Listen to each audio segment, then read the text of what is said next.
വയനാട് 2-3 ദിവസമായി നാം എല്ലാവരും ഉറ്റുനോക്കുന്നത് വയനാട്ടിലേക്കാണല്ലേ. ദിനം പ്രതി മഴയുടെ ശക്തി കൂടിക്കൊണ്ടിരിക്കുകയാണ്.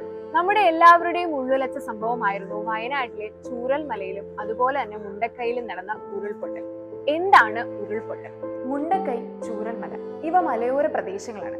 വലിയ മലകളുടെ ചരിവിലായാണ് ഈ പ്രദേശങ്ങളുള്ളത്. പ്രധാനമായും ഇത്തരം സ്ഥലങ്ങളിലാണ് ഉരുൾപൊട്ടൽ കാണാറുള്ളത്. നമ്മളിപ്പോ കണ്ടതുപോലെ തന്നെ തുടരെ മഴ പെയ്തുകൊണ്ടേയിരിക്കും. ഇത്തരത്തിൽ മഴ പെയ്യുമ്പോൾ ഭൂമിയുടെ ഉള്ളിലേക്ക് ജലം താഴ്ന്നിറങ്ങുന്നുണ്ട്. ഈ വെള്ളം ഭൂമിയുടെ ഉള്ളിലേക്ക് താഴ്ന്നിറങ്ങുമ്പോൾ നമ്മുടെ ഭൂമിക്ക് താങ്ങാനാവുന്ന ഒരു പരിധിയുണ്ട്.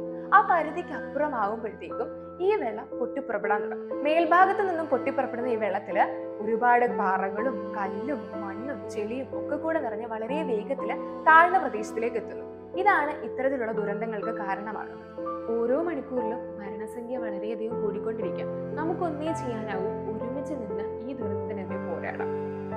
മഴക്കാലമാണ്, നമുക്ക് എല്ലാവർക്കും അറിയാം. ഇപ്പോൾ നമുക്ക് സ്കൂളൊക്കെ അവധിയാണ്. അവധി തന്നിരിക്കുന്നത് ഒരു വേനൽക്കാല അവധിയല്ല. നമുക്ക് എല്ലാവർക്കും സുരക്ഷിതമായി വീട്ടിലിരിക്കാൻ വേണ്ടിയിട്ട്, നമ്മൾ സുരക്ഷിതരായി ഇരിക്കാൻ വേണ്ടിയിട്ടാണ് ഈ അവധി നമുക്ക് തന്നിട്ടുള്ളത്. അപ്പൊ എന്റെ മക്കൾ ശ്രദ്ധിക്കേണ്ടതായ കുറച്ച് കാര്യങ്ങളുണ്ട്.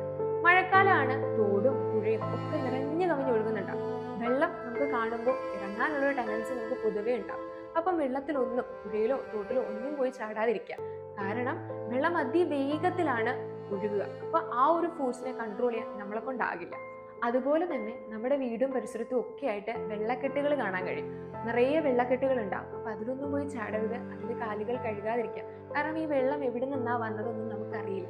അതിൽ ഒരുപാട് രോഗങ്ങൾ പകരാനുള്ള ചാൻസ് ഉണ്ട്. ഇനി അതുപോലെ തന്നെ നമ്മുടെ വീട് പരിസരത്തായി മരങ്ങൾ ഉണ്ടാവും. അപ്പൊ എൻ്റെ മക്കളൊന്ന് ശ്രദ്ധിക്കുക, ഈ മരങ്ങളൊക്കെ ഒന്ന് ശ്രദ്ധിക്കുക. അവ വീഴുന്നുണ്ടോ, നേരെയാണോ എന്നൊക്കെ ഒന്ന് ശ്രദ്ധിക്കുക. അതുപോലെ തന്നെ പോസ്റ്റ് ലൈൻസ്, നമ്മൾ പോസ്റ്റ് ലൈൻസ് എങ്ങനെയാണ്, അവിടെ എന്തെങ്കിലും നമ്മൾ സ്വാഭാവികമായി കാണുന്നതല്ലാത്ത പ്രശ്നങ്ങളുണ്ടോ എന്ന് ശ്രദ്ധിക്കുക.